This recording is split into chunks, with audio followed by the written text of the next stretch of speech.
ನಮಸ್ತೆ ಎಲ್ರಿಗೂ. ಇವತ್ತು PPBS ಅಂದ್ರೆ ಏನು ಅಂತ ಹೇಳ್ಬಿಟ್ಟು ತಿಳ್ಕೊಳ್ಳೋಣ. PPBS ಅಂದ್ರೆ ಪೋಸ್ಟ್ ಪ್ರಾಂಡಿಯಲ್ ಬ್ಲಡ್ ಶುಗರ್ ಅಂತ ಹೇಳ್ಬಿಟ್ಟು ಊಟ ಆದ್ಮೇಲೆ ಮಾಡಿಸೋ ಶುಗರ್ ಟೆಸ್ಟ್ ನ ನಾವು PPBS ಅಂತ ಹೇಳ್ಬಿಟ್ಟು ಕರಿತೀವಿ. PPBS ನ ನೀವು ಲ್ಯಾಬ್ ಅಲ್ಲಿ ಬ್ಲಡ್ ಸ್ಯಾಂಪಲ್ಸ್ ಕೊಟ್ಟಾದ್ರೂ ಮಾಡಿಸ್ಕೋಬಹುದು, ಇಲ್ಲ ಮನೆಯಲ್ಲೇ GRBS ಕಿಟ್ ನಲ್ಲಿ ಕೂಡ ಮಾಡಿಸ್ಕೋಬಹುದು. ಈ ಬ್ಲಡ್ ಟೆಸ್ಟ್ ನ ನಾವು ಊಟ ಆಗಿ 2 ಅವರ್ಸ್ಗೆ ಈ ಬ್ಲಡ್ ಟೆಸ್ಟ್ ನ ಮಾಡ್ತೀವಿ.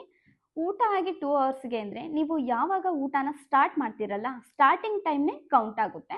ಸ್ಟಾರ್ಟ್ ಮಾಡಿ 2 ಅವರ್ಸ್ಗೆ ನೀವು ಬ್ಲಡ್ ಟೆಸ್ಟ್ ನ ಮಾಡಿಸ್ಬೇಕು. ಈಗ ಸಪೋಸ್ ನೀವು 2 ಗಂಟೆಗೆ ಊಟ ಸ್ಟಾರ್ಟ್ ಮಾಡಿದ್ದೀರಾ ಅಂತಂದ್ರೆ 4 ಗಂಟೆಗೆ ಬ್ಲಡ್ ಟೆಸ್ಟ್ ನ ಮಾಡಿಸ್ಬೇಕು. ನಾವು ಯಾಕೆ 2 ಅವರ್ಸ್ಗೆ ಶುಗರ್ ಟೆಸ್ಟ್ ನ ಚೆಕ್ ಮಾಡ್ಕೋಬೇಕು ಅಂತಂದ್ರೆ, ನಾವು ಊಟ ಮಾಡಿದ್ದನ್ನ ನಮ್ಮ ಬಾಡಿ ಯಾವ ತರ ಡೈಜೆಸ್ಟ್ ಮಾಡ್ಕೊಂತಿದೆ, ಶುಗರ್ ವ್ಯಾಲ್ಯೂಸ್ ಯಾವ ತರ ಬರ್ತಿದೆ ಊಟದಲ್ಲಿ ಅಂತ ಹೇಳ್ಬಿಟ್ಟು ತಿಳ್ಕೊಳ್ಳಿಕ್ಕೆ ನಾವು 2 ಅವರ್ಸ್ ಆದ್ಮೇಲೆ ಚೆಕ್ ಮಾಡ್ತೀವಿ. ಈ ಬ್ಲಡ್ ಟೆಸ್ಟ್ ನ, ಈ ಶುಗರ್ ಟೆಸ್ಟ್ ನ ನಾವು ಎಂತಕ್ಕೆ ಮಾಡಿಸ್ತೀವಿ ಅಂತ ಅಂದ್ರೆ, ಈಗ ಪ್ರೆಗ್ನೆಂಟ್ ಇರೋರಿಗೆ ಜೆಸ್ಟೇಷನಲ್ ಡಯಾಬಿಟಿಕ್ ಡೆವಲಪ್ ಆಗಿದೆಯಾ ಅಂತ ತಿಳ್ಕೊಳ್ಳಿಕ್ಕೆ, ಮತ್ತೆ ಮುಂದೆ ಡೆವಲಪ್ ಆಗುತ್ತಾ ಅಂತ ಹೇಳ್ಬಿಟ್ಟು ತಿಳ್ಕೊಳ್ಳಿಕ್ಕೂ ಈ ಟೆಸ್ಟ್ ಮಾಡಿಸ್ತೀವಿ.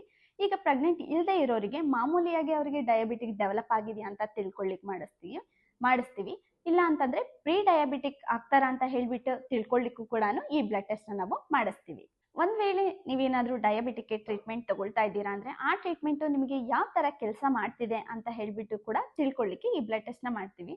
ಮತ್ತೆ ನೀವು ಊಟ ಆದ್ಮೇಲೆ ಬ್ಲಡ್ ಟೆಸ್ಟ್ ಆಗೋ ತನಕ ಮತ್ತೆ ಏನು ಕೂಡ ತಗೊಳ್ಳೋ ಹಾಗಿಲ್ಲ. ಒಂದ್ಸತಿ ಊಟ ಮಾಡಿ ಕೈ ತೊಳೆದಿದ್ದೀರಾ ಅಂತಂದ್ರೆ ಮತ್ತೆ ಬ್ಲಡ್ ಟೆಸ್ಟ್ ಮಾಡ್ಕೊಂಡ್ಮೇಲೆನೆ ನೀವು ಏನ್ ಬೇಕಿದ್ರು ತಗೊಳ್ಬಹುದು.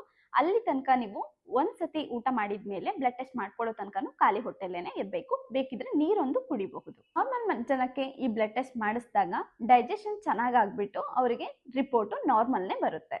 ಈ ಬ್ಲಡ್ ಟೆಸ್ಟ್ ನ ಮಾಡಿಸಿದಾಗ ರಿಪೋರ್ಟ್ ಎಷ್ಟಿರ್ಬೇಕು ಅಂತ ಹೇಳಿದ್ರೆ 140 ಇರಬಹುದು, ಇಲ್ಲ 140ಕ್ಕಿಂತ ಒಳಗಿರಬಹುದು. ಇದನ್ನ ನಾವು ನಾರ್ಮಲ್ ಅಂತ ಹೇಳ್ಬಿಟ್ಟು ಕನ್ಸಿಡರ್ ಮಾಡ್ತೀವಿ. ಮತ್ತೆ 140ಕ್ಕಿಂತ ಜಾಸ್ತಿ ಇದೆ, 200 ಒಳಗೆ 140 ಮೇಲಿದೆ ಅಂತ ಅಂದ್ರೆ ಅದನ್ನ ಪ್ರೀ ಡಯಾಬಿಟಿಕ್ ಅಂತ ಹೇಳ್ಬಿಟ್ಟು ಕನ್ಸಿಡರ್ ಮಾಡ್ತೀವಿ. 200ಗಿಂತ ಜಾಸ್ತಿ ಇದೆ, ಇಲ್ಲ 200 ಇದೆ ಅಂದ್ರೆ ಅದನ್ನ ನಾವು ಡಯಾಬಿಟಿಕ್ ಅಂತ ಹೇಳ್ಬಿಟ್ಟು ಕನ್ಸಿಡರ್ ಮಾಡ್ತೀವಿ.